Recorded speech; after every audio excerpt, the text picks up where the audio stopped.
The second most unlikely event has finally happened, and Big Ben has at long last received an overhaul of his kit. The core complaint in the past is that his kit was equipped with very little. His only assets used to be stun, armor, bleed, stun, extra critical chance, armor, stun, cripple, and stun. It doesn't help that most of his moves didn't have much combo compatibility. However, all this changed overnight with the release of patch 6.3, and I can conclude that he's better off than before, but not overly busted. There's still characters that outperform Band in many aspects, such as Eliza, Black Dahlia and Parasol, but he has at least escaped the pit of completely useless. Major highlights include Giant Step working as a lesser Chaos Banish. It can remove buffs, but it's single hit and instead of heal blocking, it disables specials.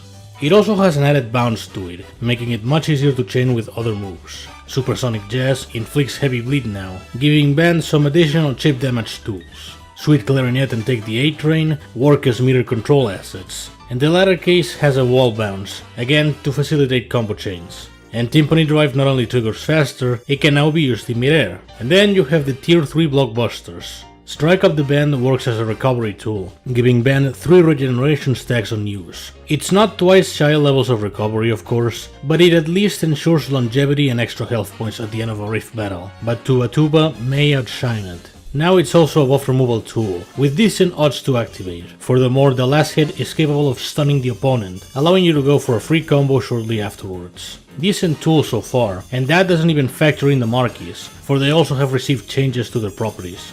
Frontman hasn't been modified all that much, but it was given a base 30% resistance on top of its previous effect. It's convenient to invest in resistance regardless, given that Band could potentially end as the last teammate alive and lose the benefits of Frontman. But it's a nice asset regardless. Soloist received the biggest makeover. It's now offense oriented and puts the unflinching dash to good use. Suffering a hit while this dash is active will take reduced damage and grant heavy regen. It's risky to use if you don't time it correctly, but the payoff is serviceable. As for the prestige, it's the same unblockable dashes that were actually good but were disregarded at the time. However, what has changed is its method of activation, requiring 6 specials to be used. The change was questioned because of how comparatively slow it is to the previous one. I guess you could argue it was done for balance reasons, because getting a 60 combo hit was much easier, but I digress. As a whole, it's a good upgrade for Big Band. His kit is a lot more varied, and features more practical assets like buff removal or recovery. As to whether it manages to elevate its variants from stagnation is a whole different story. That said, some of them were also upgraded since the last time we gave them a check, so who knows where they're going to land.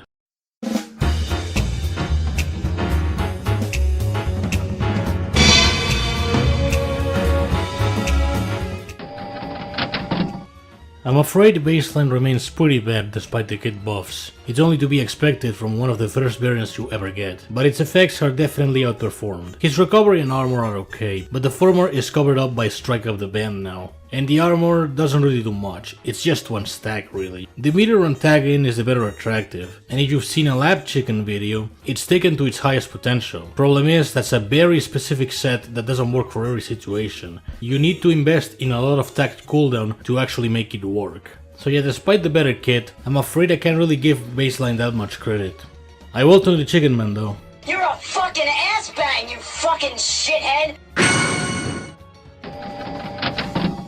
Mechanically speaking, Beatbox has received no changes. You still just spam 4 special moves and fire away your tier 3 of preference. It's the tier 3 blockbusters themselves that made Beatbox a lot more efficient. Strike Up the Band can consistently net you 5 regeneration stacks, making health preservation very easy. While Tuba Tuba is a constant buff removal asset and guaranteed stun. Of course, the game features checks, so it locks your moves once you use them during a stun. But with good enough timing, you can perfectly bypass this rule. Beatbox officially has become the true budget version of Neuromancer, potentially better thanks to the much improved Tuba Tuba, but with less attack, so it's out in the air which is the better one.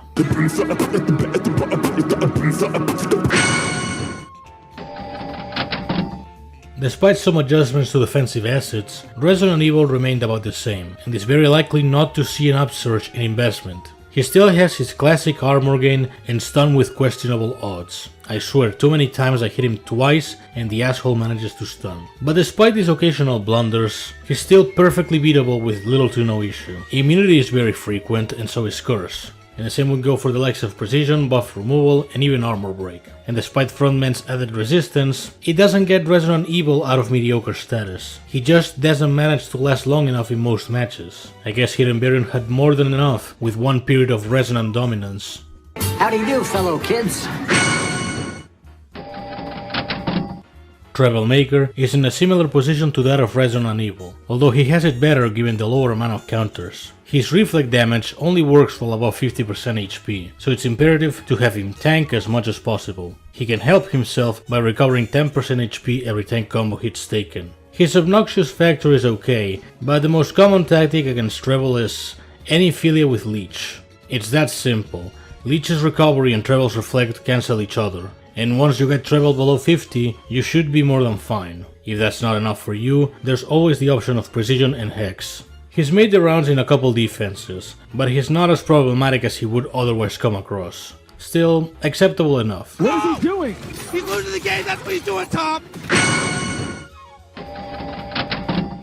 Vintage Virtuoso is an okay attacker. Essentially, he tries his best to generate as many openings as possible with guard break. It's fun for a few minutes and his strength is passable, but otherwise he's pretty forgettable. That partially applies to his precision as well.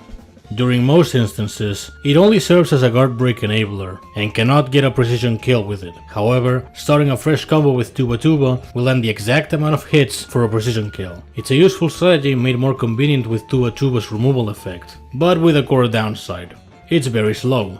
You better carry meter gain for it, otherwise it will take a long time to prepare. As such, he's not that utilized for precision purposes, but at least guard break lets him have some comfortable sparring. It might not look like shit, but it sure smells like it.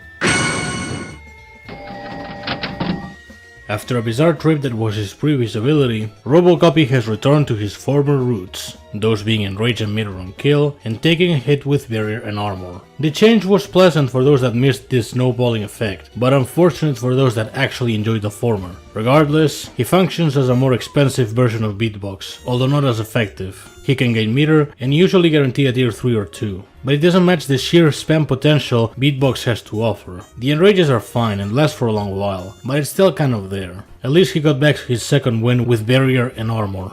It works the same as with Necrobreaker, but it's cooler because it's Robocopy, and I guess it functions with Starlight Rose support for the very occasional gimmick. I don't know, at least it's the old consistent version. The old one was very prone to being shut down by AI interactions, as in they get to the field, spam specials, and immediately undo Robocopy's progress. So at least this one is more straightforward. He's mediocre as hell, but that's how I like my Robocopy, I'm not gonna lie to you. And same for Melon, but it ain't shiny in that case. 100-0 win rate. I will demolish him. This one's certainly awkward.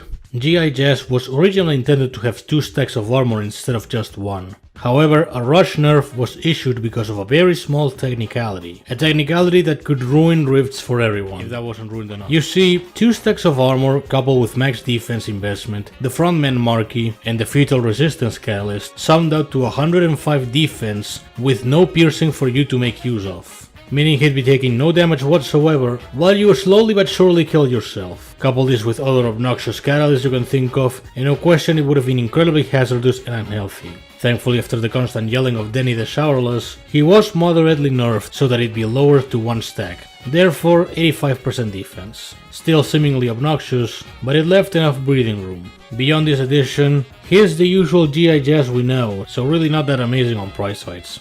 As for rifts, can't say I see a bright enough future. Don't get me wrong, that nerf was ultimately necessary. It's still unfortunate that such a simple variable can make or break a character, and because of it, G.I. Jazz may remain irrelevant once more. But some of us will remember those few days he was actually broken. For the wrong reasons, probably.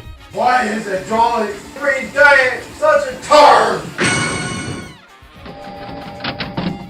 I've been pretty harsh with the old version of Private Dick, although it's fair to say it was for good reason. Both of his abilities didn't really amount to much at the time. Now they have taken a small evolution. The stun is still present, but much like Starcross, deals extra damage on blockbusters. Actually, it works better than Starcross. At least he's capable of landing stuns more frequently. But it's not that big of a variant seller unless you're a Coldstone fan. Now, converting debuffs into Enrage takes a different spin. It got rid of the resistance ability, and in its place had an alternative resistance of sorts, making him a difficult target to debuff. But the issue is, on defense there's barely any circumstance where you're outright tasked to debuff him, so while it's a nice benefit, it really doesn't amount to much. As for offense, it's not that reliable despite decent odds of conversion. I will at least give him points for being a big improvement over the previous iteration, but unfortunately, the dick still cannot get hard. Yum yum yum yum yum, I eat dick all day. Yum yum yum yum. There's not much to say about Epic Sax. He does the classic Epic Sax thing of trying to go for a high combo to increase his damage as much as possible, while getting the random buff on the occasion. These buffs don't really factor into anything, their length is too short to be profited unless you have Evergreen Evil on the back. And the damage increase is okay, it definitely benefits from the added connectivity between the moves, such as take the A-Train and Timpani Drive. For that he's certainly much better off, but he's ultimately on the average side of things, serviceable for a couple of laps and not much more.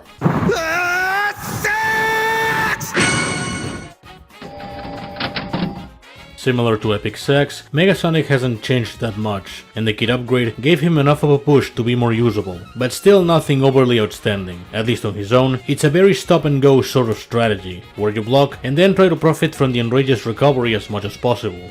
His main benefit is usually the very low health loss given his high block proficiency, so notable scores can be expected. Even then, anything with recovery makes block proficiency redundant. There's the occasional gimmick you can try out, where you can pair Megasonic with enraged supports of any kind. This way his recovery can last longer, because those enrages do not get removed on hit. With all that, he's passable enough, and a decent exclusive at that, but nothing essential. Sega!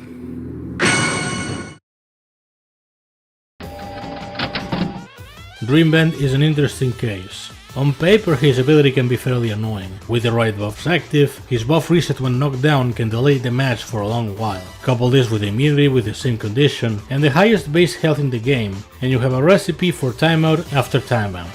Naturally that couldn't be further from the truth. It's true that the right buffs can stall the match for lengthy amounts of time, but preventing buffs at the right moment with cursor hex or applying good old buff removal circumvents this issue. It also doesn't help that Dreambend is just a punching bag in most cases. A very sturdy one for sure, but hitting it hard enough usually does the trick. I still think he can shine in the right cases, otherwise nothing out of the ordinary.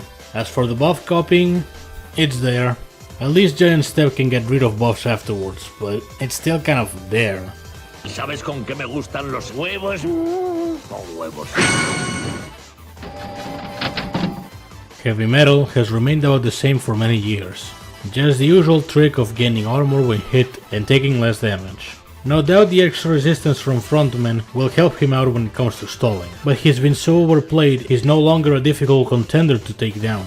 Of course, he's bound to give trouble to a few early game players. He's a beefy motherfucker after all. But with some experience, he falls apart relatively quick. Even with the help of feudal resistance, he struggles to remain relevant enough in defense. There's also the blockbuster damage bonus while he benefits from armor. It's not very practical on defense, so perhaps offense is its call to action? Well, no. Do you understand? I already talked about Brass Bandit not long ago, so I'll keep it brief to avoid redundancy. He features buff removal, chip damage and enrage every 10 combos, and buff reset with every % health lost. Several useful assets for sure, but brought down by Big Ben's kit, at least in the past. Now that he has much more to offer, he can more easily maintain both abilities, with constant combos and notable output. Strike Up the Band is a good choice to give a constant recovery source alongside the chip damage. That's about it that ultimately makes a considerable contribution to Brass Bandit, aside from bleeds and removals, mind you. But I'm not sure if I can give him the 5 though. Fuck it, I'll let him have it.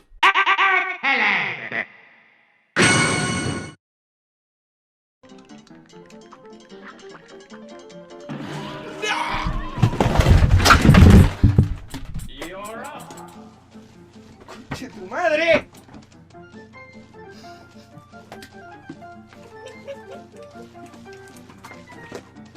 ¡Qué huevo!